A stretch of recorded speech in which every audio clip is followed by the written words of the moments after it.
콜롬비아 바닷가의 가난한 마을.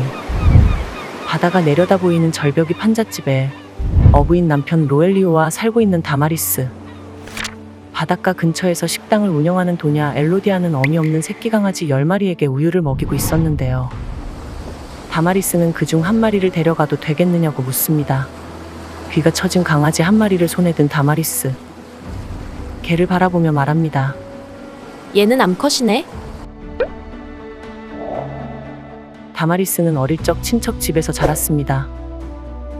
다마리스가 태어나기도 전에 아빠와 헤어진 엄마는 다마리스를 삼촌 집에 맡겨두고 떠났습니다. 동갑내기 사촌이 파도에 휩쓸려 죽는 모습을 목격했지만 그 죽음을 막지 못했다는 이유로 삼촌에게 매일 매를 맞았습니다. 안정적인 가정이 그리웠던 그녀는 18 이른 나이에 로엘리오와 결혼했지만 아이를 갖지 못했습니다. 수많은 노력은 번번이 실패였고 곧 40을 목전에 둔 나이가 됐습니다. 엄마가 될 수만 있다면 아이를 갖지 못한 그녀를 향한 주변의 불편한 시선도 참아야 했습니다.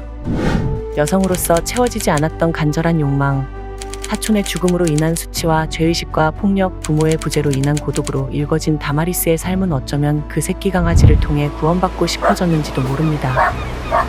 새끼 강아지는 치를리라는 이름을 갖게 됐습니다. 언젠가 딸을 낳게 되면 지어주려 했던 이름이었죠. 다마리스는 치를리를 아꼈고 어떤 말썽을 피워도 그저 감싸주기 바빴습니다. 한 번도 가질 수 없었던 모성애를 실현할 기회였을까요? 비가 억수처럼 쏟아지던 날 밤, 치를리가 사라지고 말았습니다. 다마리스는 치를리를 찾기 위해 정글 속 진흙을 헤치고 다녔지만 치를리는 그 어디에도 없었습니다. 그녀를 더 절망하게 만든 건 로엘리오의 말이었습니다. 죽었을 거야. 치를리를 잃은 슬픔을 견디기 힘들었죠. 어디서든 치를리가 나타날 것 같은 기대만 할 뿐이었습니다. 시간은 흘러갔고 치를리 찾는 것을 완전히 포기했을 무렵 치를리는 삐쩍 마르고 여기저기 상처 가득한 채 다마리스 앞에 나타났습니다. 치를리는 다마리스의 극진한 보살핌으로 이전처럼 건강해졌습니다. 다마리스는 한시도 치를리에게서 눈을 떼지 않았습니다. 하지만 치를리는 그날 이후 계속 집을 떠났다가 다시 돌아오기를 반복했습니다. 다마리스의 마음 따윈 중요하지 않다는 듯이. 보다 못한 로엘리오가 줄에 묶어두기도 했고 계속 감시를 해도 달라지는 건 없었습니다. 오히려 반복되는 말썽과 잦은 가출로 다마리스를 지치게 했죠. 다마리스는 이제 치를리에 대한 애정은 조금도 남아있지 않게 됐습니다. 다마리스가 더 이상 치를리에게 관심을 갖지 않게 되자 치를리는 집을 나가는 걸 멈췄습니다. 오히려 졸졸 따라다니며 온순하게 구는 태도를 보였죠.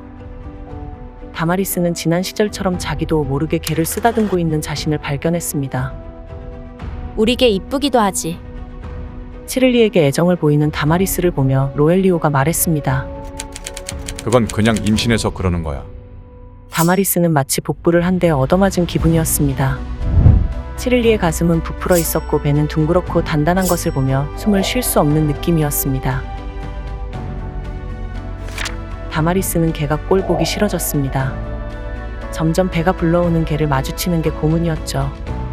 치를리는 4마리 새끼를 낳았고 또다시 어디론가 사라져버렸습니다. 치를리의 새끼를 돌보는 일은 다마리스 차지였습니다. 다마리스는 모성애라고는 하나 없는 개에게 진절머리가 나기 시작했고 치를리와의 이별을 결심하게 되는데요. 콜롬비아 출신 필라르 킨타나의 소설 암캐는 눅눅하고 습한 콜롬비아 어느 가난한 바닷가 마을에서 펼쳐지는 여성의 삶에 대한 독특한 시선을 느낄 수 있는 작품입니다.